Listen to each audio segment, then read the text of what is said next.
Hey guys, I woke up this morning to the news that Anthony Bourdain was found in his hotel room, dead by suicide, and that is heartbreaking. Earlier this week, it was Kate Spade, and people die by suicide every day all over the world, and that doesn't lessen the impact of it or the grief of it. And I've seen comments flying around, as they do, about how could he do this? He had literally everything, because this is a man who had literally a rags to riches story. Like, if you haven't looked it up, look up his story. How he became who he is truly incredible. And he had an incredibly successful show. What a vibrant, beautiful personality. Was very involved in so many things, outspoken about important causes, involved in communities, had apparently a very loving family and girlfriend, and very involved in jiu-jitsu, which is something I'm very involved in, and had a lot of things going for him, right?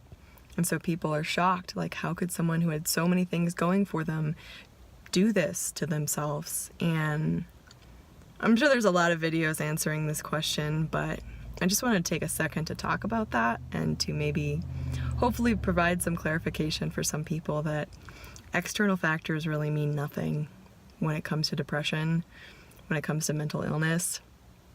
I am a 27-year-old white woman who was born in America to a loving family. I am, by all definitions, privileged.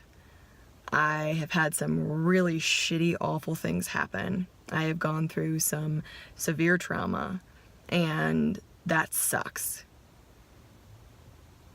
But externally, you know what? I've had an okay life.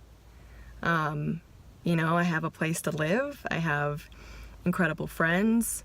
I have access to mental health care. I have a job. I have enough money to eat and survive. I have an incredible husband who loves me. That doesn't change the fact at all that I have so intensely struggled with depression and suicidal thoughts. The external stuff doesn't matter. And I think that's why people say that, like, money doesn't buy happiness, and people like to joke about that. Like, yeah, but money can buy Ferraris, but it can't make you okay. It can't fix those broken, shattered pieces inside. And I am heartbroken for another life lost to this horrible disease of depression or whatever he was going through. Because it does get better, because you can fight through it, but sometimes it feels like you can't, and I know that. And if you feel like it can't get better, like it's not going to get better, I get it. You're not alone. You're not weird for thinking that.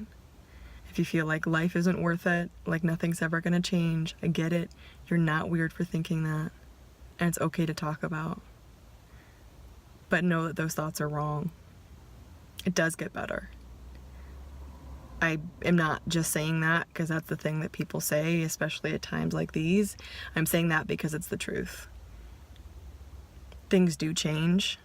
Things shift. Situations move, but more importantly, what's going on internally will not always be what's going on internally. It can go on for a while. It can go on for a while and then change and then come back and then change again, but it gets better. You can fight through it. I fought through it. I've gotten to a better place, and then sometimes it gets bad again, but the intensity gets a little bit less. And I feel the heaviness so much when people are lost who can't see to the next day, can't see that it can get better, because I realize what a thin line that is and how easy it is to give into. But don't give into that. Don't give into the idea that nothing's ever going to get better, or that you can't get better, because you can. And I think a second piece that's kind of important on a different tract of thinking is, I remember this morning hearing that news and initially feeling really, really sad and, you know, tearing up and just being so heartbroken. But then there being this moment where I almost like totally shut down and was like, why does this even matter? Stuff like this happens all the time. Who gives a fuck? Why should I care? And it was like this reaction because I didn't want to feel it. I didn't want to feel the loss and the hurt and the pain and the reminders and everything. And it would be so easy to give into that switch and just be like, who cares? So someone took their own life who I don't personally know, who I respect and I have some ties to, and I followed their life, but you know what? Who cares? They made that decision. But we can't do that, guys. It matters. It matters to care. It matters to feel it. It matters not to get consumed in it, but it matters to grieve the loss of life and the loss of people in different circles.